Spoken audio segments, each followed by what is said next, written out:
So, we are here today to talk about villains, right? As you can see here, there's a few different ones on here to give you some prime examples. We got some classics like Scar, Bowser, the Green Mhm. Goblin, and Plankton. But then there's some other rare ones like Crab. Spots from the YouTube channel Cadicarus. And is Oh, Spots a villain? Well, if you ask Caddy, he probably is because as he likes to say, he wants your money. yeah. Now, to make things a little clearer and to accidentally repeat something that happened earlier, but you know what, that's fine, whatever. Uh, for those who are a little slow brained like me, we're gonna explain what a villain is. For most, it's a bad guy in a video game, movie, show, or franchise, but I guess to really put it in perspective, let's look at the definition.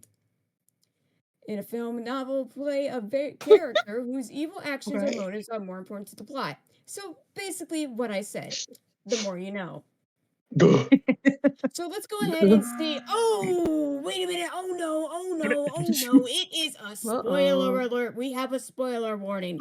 Is there anybody currently in call that does not want spoilers for the video game Life is Strange? So if there are people that don't Watched by want like a spoilers, squid. this is your chance to leave. So, who are we Okay. talking about? Life is Strange's Mark Jeffershit.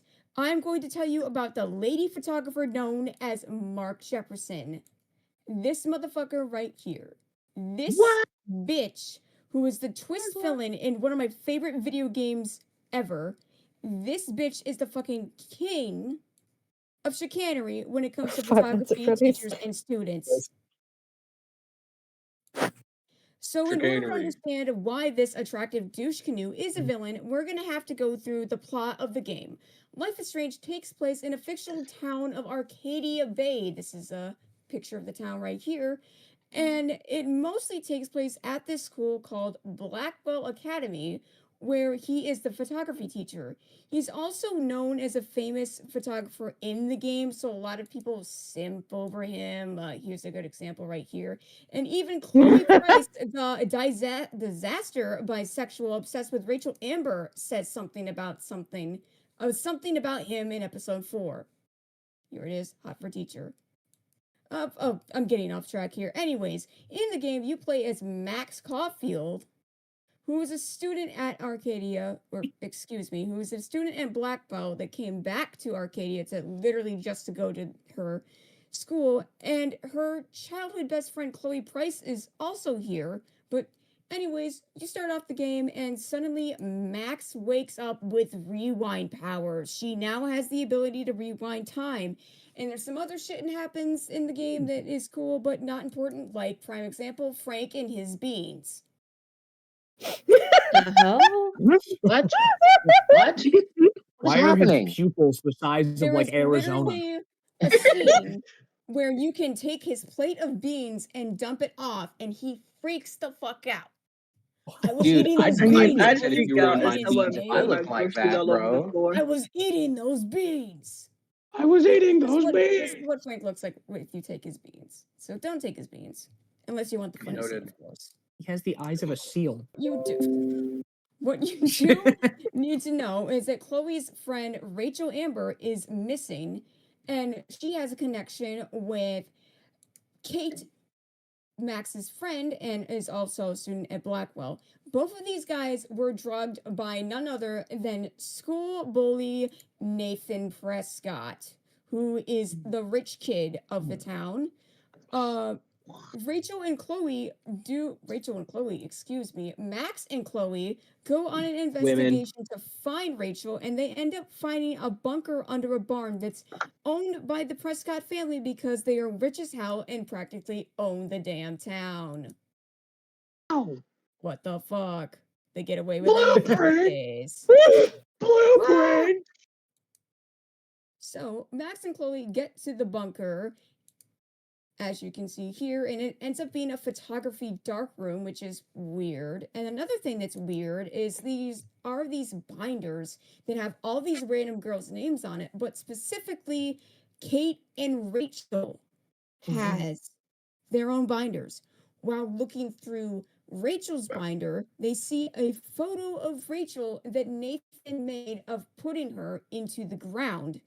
And this exact spot is where Chloe likes to hang out at the junkyard. So they end up going out to the junkyard and sad to say it, they find Rachel's body. It is a very, very sad scene. Very sad scene. This scene combined with fucking so good with This scene is You so know you have sad rights. and then Right, sad so and you so do. good. this scene destroyed me for days. Same, Buggy. No, on God, though. Okay, I gotta be so real for a second. I hate to interrupt. I played this game with my dad, and what I mean by that is I would only play this game with my dad, but my dad has a job, so I'm gonna be so real. This game did not hit. Like, I played this over the course of like a year and a half, and I know what scene you're talking about. And then I later in chapter 5 had a question of where the fuck is this girl's body at? Why are they talking about it like I found it? What the fuck happened to you? The lightning? Yeah, this happens the night after they find Rachel's body. There's a double fucking moon, but Chloe doesn't give a shit. She say the world is ending, cool. Sorry.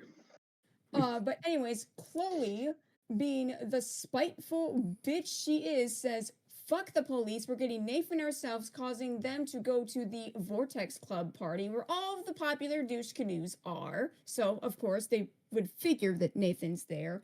And Chloe is all over the place trying to get fucking Nathan because she goes all Batman and is like, vengeance for Rachel. That's funny.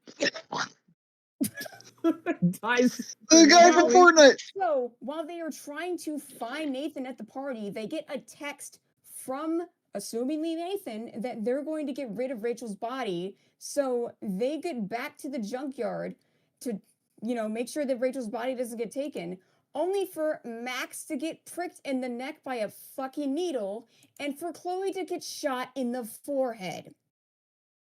I thought my buddy Nathan once. Uh-oh. When both Max and the camera look to see who is the one that basically drugged Max and shot Chloe, everyone's assuming it's going to be Nathan. Wrong. It is Mark motherfucking Jefferson.